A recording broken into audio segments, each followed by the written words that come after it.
Ricostruzione sulle montagne bellunesi, il governatore Zaia sulla vicenda dei volontari del CAI fermati dai carabinieri della Forestale per danno erariale perché stavano liberando alcuni sentieri dagli alberi. La commissario dice darà ai volontari carta bianca.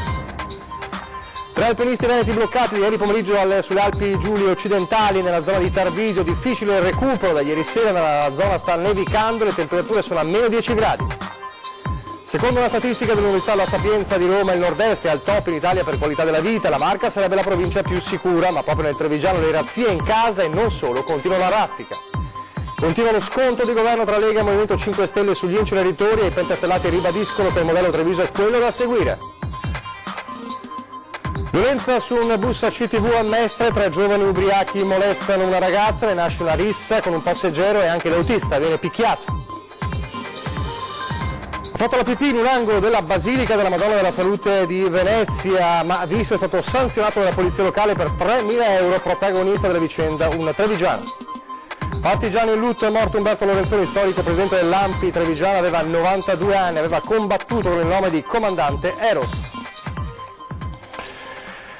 Telespettatori di Antena 3, buongiorno, ben trovati, buon inizio di settimana, la prima edizione dei nostri telegiornali. In primo piano torniamo a parlare della corsa contro in tempo per la ricostruzione sulle montagne bellunesi e non solo, ovviamente devastate dal maltempo, con anche i volontari del CAI, abbiamo visto in questi giorni impegnati, se non che sono stati fermati dai carabinieri della Forestale perché stavano liberando alcuni sentieri degli alberi abbattuti, ma secondo le regole stavano commettendo, secondo i militari, danno erariale, un caso di cui si parla, di cui si continua a parlare, e mentre appunto si corre contro il tempo per liberare soprattutto i sentieri ancora bloccati, il governatore Zaia interviene e dice che lo Stato deve ringraziare i volontari, non bloccarli.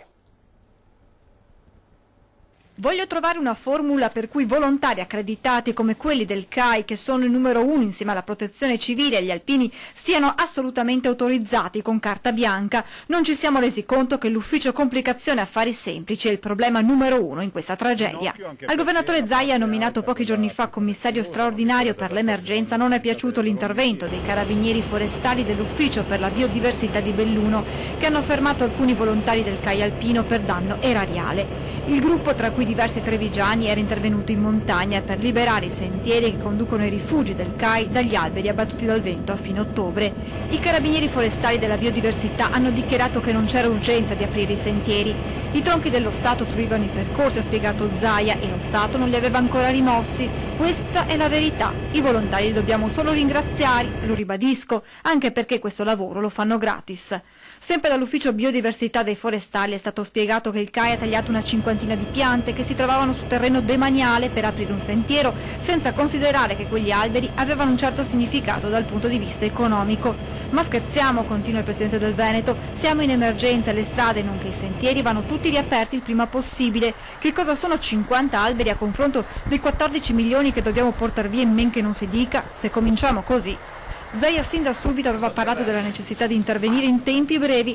Lo Stato ci ringrazi, anzi ringrazia i volontari, ha aggiunto, se tagliano quegli alberi, anche se i tronchi non sono di 4 metri. E a proposito dell'autorizzazione ad intervenire, d'accordo, ha chiarito Zaia, l'autorizzazione è del commissario o no, che ci sta a fare altrimenti. Intanto continuano ad arrivare i contributi solidali per la montagna colpita e 100.000 euro sono arrivati nelle ore scorse con un assegno ai veneti colpiti dall'eccezionale ondata di maltempo da Asco Trade. Questa è la consegna, il momento della consegna dei 100.000 euro da Asco Trade dal presidente Stefano Busolin al presidente Zaia, un gesto di solidarietà che va ad aggiungersi anche alle altre azioni intraprese dall'azienda di Pieve di Sollievo, come ricordiamo anche nelle settimane scorse la volontà di piantare 2.000 alberi sull'altopiano di Asiago flagellato dal maltempo, quindi 100.000 euro sono arrivati da Asco Trade. Intanto arriva la neve, era annunciata, arriva la neve sulle montagne del Veneto, vedremo, e chiaramente questo potrebbe essere un ulteriore ostacolo alla rimozione degli alberi. Intanto arriva la neve ed è anche per il turismo una buona comunque notizia, un risveglio sotto raccolto di neve per Cortina, la città ampezzana complice il brusco abbassamento delle temperature, è apparsa stamane completamente imbiancata, lo stato di neve fresca di 2 centimetri, ma le previsioni meteo danno ulteriori nevicate per il pomeriggio. E in montagna, ma nelle montagne, nella zona della Valtellina in provincia di Sondrio, è stato trovato, e qui siamo alla cronaca, morto un 48enne trevigiano che era scomparso da una decina di giorni dalla zona del centro di salute mentale di Oderzo, aveva purtroppo problemi psichici, trovato morto per assideramento a 1700 metri di quota, molto lontano.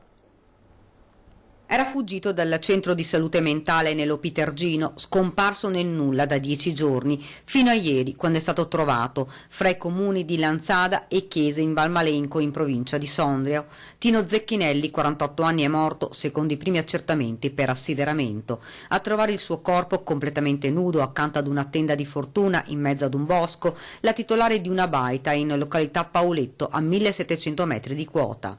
La donna ha subito dato l'allarme alle forze dell'ordine. Del caso è stata informata anche la Procura della Repubblica ed il pubblico ministero di turno, che nelle prossime ore potrebbe conferire l'incarico per eseguire l'autopsia. Non era la prima volta che il 48enne si allontanava dal centro, ma questa volta però la fuga è finita in tragedia. 3 alpinisti veneti invece sono bloccati da ieri pomeriggio sulla cima Strugova, elevazione del gruppo del Mangart nelle Alpi Giulie occidentali, nella zona di Tarvisio. I tecnici del soccorso alpino e speleologico della stazione di Cave del Predilla stanno tentando di raggiungerli, ma l'intervento è complicato dal maltempo, perché da ieri sera sulla zona sta nevicando, la visibilità è ridotta dalle nubi basse, temperature che sono scese attorno ai meno 10 gradi. Il progetto degli alpinisti era di risalire una via, un percorso di 500 metri di dislivello e 1500 metri di sviluppo e poi di scendere lungo un'altra via, ma si sono attardati più del previsto, sono stati colti dal buio e dalla neve e quindi sono bloccati e come dicevamo la squadra di soccorso sta cercando di avvicinarsi attraverso la cresta delle Ponze dal rifugio Zacchi, perché altri percorsi sono impraticabili in questo momento. Dalla montagna a una tragedia sulla strada, l'ennesima purtroppo in Veneto, uno scontro tra 2 auto a Camisano Vicentino. A perdere la vita è stato un operaio 49enne che era alla guida di una Fiat Uno scontratasi con una BMW, il cui conducente, un 29enne, è rimasto ferito. L'auto della vittima è stata sbalzata in un fossato dopo essere finita contro il muretto di un terrapieno all'ingresso di una abitazione. Il 29enne alla guida dell'altra auto, sottoposto a verifiche, è risultato in stato di ebbrezza alcolica, motivo per il quale è stato indagato a piede libero, oltre che per omicidio ovviamente stradale. E intanto per quanto riguarda la sicurezza stradale, una strage di patenti ritirate durante i controlli di polizia nel fine settimana nel Padovano. Sentiamo. 18 uomini e 3 donne, tra gli altri un neopatentato, un autotrasportatore, un imprenditore e una donna operatrice sanitaria. Sono 21 gli automobilisti cui è stata ritirata la patente durante i controlli del fine settimana in corso Australia a Padova. In azione la Polizia di Stato. Viaggiavano alla guida del loro veicolo con un tasso alcolemico maggiore di 0,80 grammi al litro. In un paio di casi avevano anche assunto cocaina. Il recordman in negativo della nottata, un operaio romeno di 43 anni. Nel sangue aveva un tasso alcolico 5 volte superiore al consentito, ma stava correndo in corso Australia. Il picco di infrazioni, l'orario ormai è quello noto, tra le 2 e le 4 della notte, quando inizia l'esodo di rientro dai locali del centro cittadino. Tra i 254 controllati, tanti erano ragazzi. Oltre alle patenti sono stati bruciati 215 punti, per 12 persone è scattata la denuncia, 4 auto sono state sequestrate. In campo, come ogni fine settimana, pattuglie della Polizia Stradale, della Questura e dell'Ufficio Sanitario della Polizia. E adesso le statistiche dell'analisi dell'Università La Sapienza di Roma, Dipartimento di Scienze Sociali ed Economiche, nell'ambito della ricerca promossa dal quotidiano Italia Oggi sul benessere e la sicurezza. Ebbene, secondo questa statistica abita a nord-est la qualità della vita migliore, una conferma degli scorsi anni, con Bolzano, Trento e Belluno per il secondo anno consecutivo che occupano il podio della graduatoria, mentre Treviso scende da alcune posizioni per il carattere generale del benessere, perdendo il 6° posto, Verona 14ª, Padova con alla 25ª posizione, con 9 posizioni guadagnate, e l'ultima provincia del nord-est secondo questa statistica è Venezia, 62ª. Quello che salta agli occhi di più di questa statistica riguarda la sicurezza, con la Marca trevigiana che anche quest'anno, come l'anno scorso, si confermerebbe la provincia più sicura d'Italia in termini di reato contro la persona e contro il patrimonio. Ma è una statistica che cozza con le tante notizie di furti in casa, e non solo, che si stanno susseguendo da settimane in alcune zone della Marca trevigiana. La conferma viene dagli ultimi episodi: un ragazzino che sventa un furto a Roncade e mette in fuga i ladri che stavano entrando in casa, oppure il colpo al Toys, al negozio di giocattoli sulla Feltrina, con i ladri che scappano in mezzo ai bambini. Armato di coraggio, un ragazzino vede alcuni ladri in azione a Roncade mentre stanno tentando di fare irruzione in una casa. Non ci pensa 2 volte e urla: "Ho il telefonino, se non volete che vi faccia arrestare, andatevene via subito". A quel punto i 3 malviventi capiscono che la situazione è ormai a rischio e decidono di fuggire. Salvata in extremis l'abitazione, pericolo scampato davvero per un soffio per il proprietario della casa. Il tentato furto è infatti avvenuto intorno alle 17, quando la famiglia era in casa. Ora vuole trovare il ragazzino per ringraziarlo del suo coraggio. Fra l'altro Roncade è stata particolarmente battuta in questo inizio d'autunno dai topi d'appartamento. Ci sono stati più di una dozzina di furti concentrati in pochi giorni. Momenti di terrore invece sulla Feltrina, dove una coppia ha messo a segno al Toys un colpo in mezzo a famiglie e bambini. Una donna e un uomo a volto scoperto sono entrati nel negozio, hanno finto di essere normali clienti in cerca di alcuni giocattoli, hanno arraffato di tutto. Una volta giunti nei pressi della cassa hanno fatto ben capire le loro intenzioni, impauriti i bambini che hanno assistito alla scena. I 2 sono fuggiti con giocattoli per diverse migliaia di euro. Fuori ad attenderli c'era una terza persona pronta in macchina per la fuga. Sul posto sono arrivate le forze dell'ordine che hanno iniziato una caccia ai ladri. Tra le ipotesi della polizia che la merce possa essere destinata al contrabbando, visto l'imminente arrivo delle festività natalizie. Allora la politica, e torniamo a parlare dell'autonomia del Veneto con un vice premier, Matteo Salvini, che ribadisce: entro l'autunno mi ero impegnato a fare il primo passaggio in Consiglio dei Ministri sull'autonomia, manca un mese alla fine dell'autunno, quindi contiamo di rispettare anche questo impegno come tanti altri. Lo ha detto appunto il Ministro dell'Interno e il Vice Premier a margine di un evento a Milano. Quindi la conferma che entro l'autunno il dossier dell'autonomia, quindi della Lombardia e soprattutto del Veneto, sarà portata in Consiglio dei Ministri. Intanto però c'è un governo che scricchiola sempre di più, questa volta sul tema degli inceneritori. Ormai da giorni la polemica: inceneritori sì, inceneritori no, per risolvere il problema rifiuti in alcune regioni italiane, e lo sappiamo, da qualche giorno viene chiamato e tirato in ballo il modello Treviso, soprattutto dai pentastellati, e viene ribadito anche oggi il contratto di governo tra Movimento 5 Stelle e Lega in tema di rifiuti parla chiaro. Lo scrive in un post sul blog del Movimento 5 Stelle Gianni Girotto, presidente della Commissione Industria del Senato del Movimento 5 Stelle. Parla, dice Girotto, di modello Treviso, che è una guida il Veneto più virtuoso, non di modello Brescia, citando così 13 inceneritori lombardi. Parla, continua Girotto, di chiudere inceneritori e discariche e non di realizzarne. Lo scontro quindi resta molto aperto tra le 2 compagini del contratto di governo. Intanto, come dicevamo, l'altro vice premier Luigi Di Maio aveva parlato e continua a parlare di Treviso come città ideale, che non ha bisogno di termovalorizzatori, una città nella quale vivere.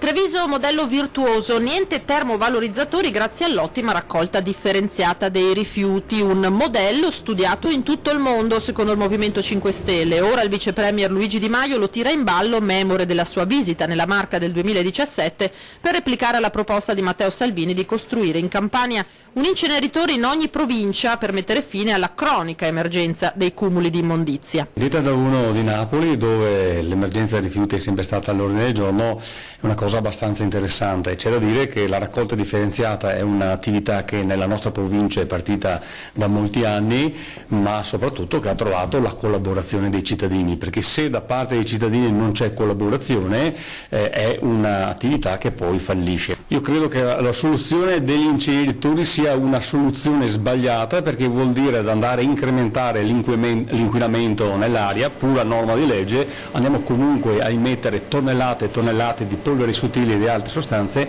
che alla fine nuociono alla salute. È molto meglio riutilizzare il materiale, perché può diventare materia prima. È un'importante presa di coscienza che il Nord su certi temi ha innescato una marcia nettamente diversa rispetto al Sud. Quindi ben venga se i massimi rappresentanti di questo governo si rendono conto della coscienza civica che si è sviluppata al Nord e della bravura dei nostri cittadini. Treviso città ideale dunque per il leader politico del Movimento 5 Stelle, con il sindaco Conte che sorride pensando all'idea di avere Di Maio tra i suoi cittadini. Lo accogliamo sicuramente volentieri, è un periodo che stiamo accogliendo tutti, Di Maio sarà sicuramente ben accolto, l'importante è che venga qui per imparare, per poi poter trasmettere anche in altre zone dell'Italia questi modelli virtuosi che stanno facendo grande la città di Treviso, il Veneto intero, e chissà che un domani possano far tornare grande anche l'Italia su tutti questi temi.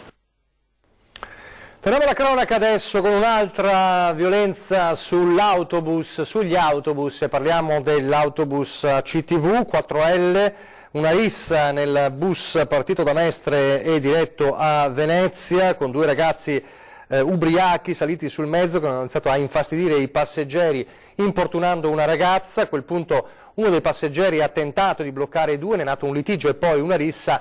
L'autista è stato costretto a fermare il bus, è stato a sua volta colpito con un pugno e i due ragazzi poi sono fuggiti scendendo dall'autobus per salire su un altro diretto sempre a Venezia, dove poi sono stati bloccati dalle forze dell'ordine. Un altro caso di violenza sui bus, ancora una volta un autista che rimane coinvolto, che ovviamente scatenerà nuove polemiche da parte dei sindacati di chi lavora dunque e chi viaggia anche sugli autobus, soprattutto nella zona di Mestre.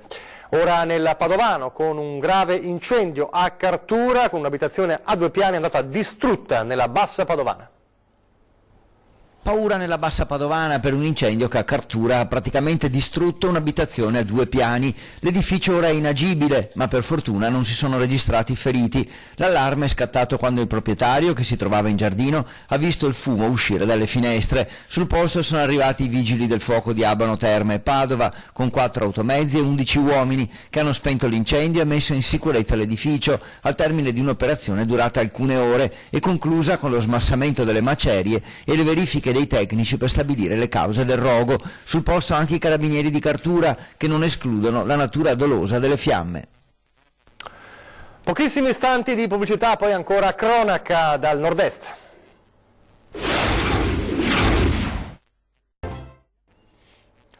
Rieccoci in studio in diretta alla prima edizione dei nostri telegiornali per parlare della morte di Umberto Lorenzoni, storico partigiano, storico presidente dell'ANPI trevigiana. Aveva 92 anni, conosciuto come comandante Eros, aveva combattuto con il battaglione Castelli, brigata Piave, divisione Nino Nannetti. Lascia alle figlie Antonella e Sandra e ai nipoti tanti messaggi di cordoglio che stanno arrivando in queste ore, come quello dell'ANPI di Castelfranco, che ha scritto in una nota: è stato un esempio e guida per molti giovani che nel corso degli anni hanno voluto combattere le ingiustizie e difendere gli ultimi.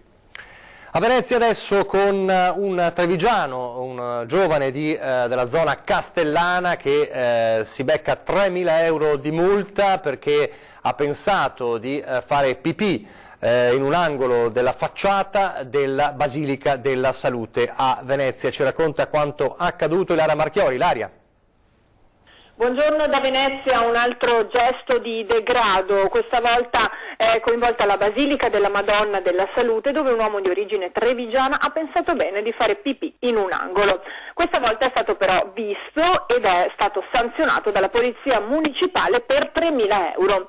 Ricordiamo che nello specifico, tra l'altro, in questi giorni e fino al 21 novembre la Basilica della Salute è meta del pellegrinaggio annuale a ricordo della sconfitta di una delle tante pestilenze che ha colpito la città ed è stata realizzata proprio come segno di riconoscenza alla Vergine. Per l'occasione è raggiungibile con un apposito ponte di barche a scavalcare il Canal Grande, ma è anche attrezzata nelle vicinanze con bagni pubblici, dunque c'era la possibilità di recarsi in uno di questi bagni. Non è il primo caso eclatante, lo ricordiamo, in una città dove spesso il malcostume e la mancanza di rispetto la fa da padrone, nonostante le campagne di sensibilizzazione per il rispetto di una realtà che è monumentale in ogni sua pietra, che in questi ultimi anni ha visto le forze dell'ordine sempre più attente nel difenderne il decoro. Evidentemente non è arrivato alle orecchie di tutti.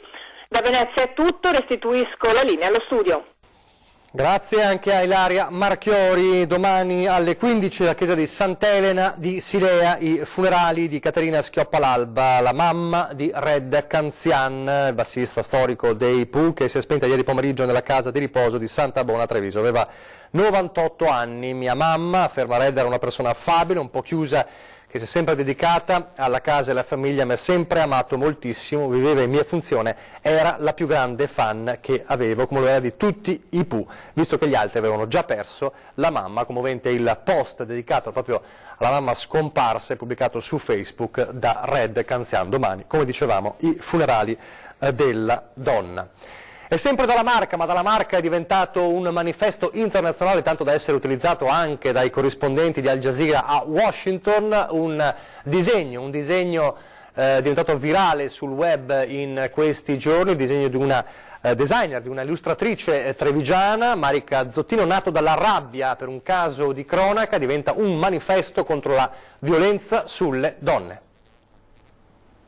Un disegno che vale più di 1000 parole. Marica lo realizza in pochi minuti d'impeto, una rabbia che trasferisce sul foglio e poi direttamente sul web. Un attimo e quel messaggio raggiunge il cuore di tutto il mondo. Io l'ho fatto la sera in modo totalmente spontaneo, anzi se fosse stata una cosa che faccio per lavoro ci avrei messo molta più attenzione forse in certi dettagli. Quella è uscita di getto e l'ho caricata online prima di andare a dormire, sperando che magari potesse raggiungere un po' delle persone che ho nei contatti delle varie piattaforme, che facesse riflettere e magari documentarsi su quello che era successo, però non mi sarei aspettata che avrebbe rimbalzato con una velocità così forte. Marica non pensava che quel disegno potesse diventare un simbolo della battaglia di tante donne. A scatenare le sue emozioni e la rabbia era stata la notizia della sentenza del Tribunale di Cork, che aveva prosciolto dall'accusa di stupro un 27enne, usando come prova a discolpa la biancheria intima indossata dalla vittima 17enne, appunto il tanga. Ho visto che il giorno prima c'era stata una protesta proprio con l'hashtag This is not consent, questo non è consenso, in cui le donne irlandesi hanno marciato a Dublino e hanno poi portato mutande per esame abbigliamento intimo davanti alla corte, se non sbaglio, e molte donne in rete hanno iniziato a postare foto del loro abbigliamento intimo, sempre con questo hashtag. A me veniva più spontaneo fare un disegno che aprire il cassetto, diciamo, e forse sentivo molto forte questa rabbia, per cui ho voluto che il perisoma diventasse un po' una bandiera del fatto che abbiamo il diritto di vestirci e di indossare un po' quello che vogliamo, e non implica automaticamente consenso. Giornali e televisioni di tutto il mondo si accorgono del significato tanto semplice quanto diretto di quel disegno, una bandiera da portare avanti, e così Marica viene sommersa dalle chiamate. Nella notte mi ha contattato una reporter di AJ Plus, che è il canale di informazione video di Al Jazeera, chiedendomi l'autorizzazione all'utilizzo dell'immagine, chiedendomi se ero l'autrice reale dell'immagine e l'autorizzazione a montarla in un video che stavano realizzando sull'accaduto. E lì ho capito che la cosa stava prendendo proporzioni gigantesche e mi ha fatto molto molto piacere. Non voglio che questo disegno venga utilizzato per fini commerciali, ci dice, ma solo che svegli forse gli animi. Se dovessi lanciare un messaggio, oggi non con la matita ma a voce, cosa diresti alle donne? Semplicemente che un no è un no, più agli uomini che alle donne in questo caso. Chiarissimo dunque il messaggio di Marica. Siamo in chiusura, vi ricordo le 13 fra pochissimo, e poi questa sera l'appuntamento con l'informazione dopo i telegiornali 20:10, e torna ovviamente dalle 21:15 Ring per tornare a parlare dei temi di attualità, dalla montagna alla sicurezza all'economia, quindi dalle 21:15 come sempre il nostro talk show della politica, ma non solo, Ring con Ferdinando Avarino. È davvero tutto, vi lascio alle previsioni del tempo, grazie per averci seguito, arrivederci.